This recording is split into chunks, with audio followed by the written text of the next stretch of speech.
እግዚአብሔር ተስፋ ያደረኩት ታማኝነቱን አይቼ እጄን ልቤን ሰጠሁት ያላዋቂዎች ልቦና በሰዎች ተስፋ ያደርጋል ግን እግዚአብሔር ብቻ ደህንነትን ያዘጋጃል እግዚአብሔር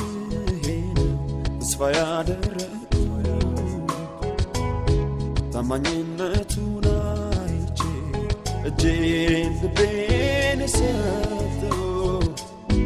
ያላዋቂዎች ልቦና በሰዎች ተስፋ ያደርጋል ግን እግዚአብሔር ብቻ ደህንነትን ያዘጋጃል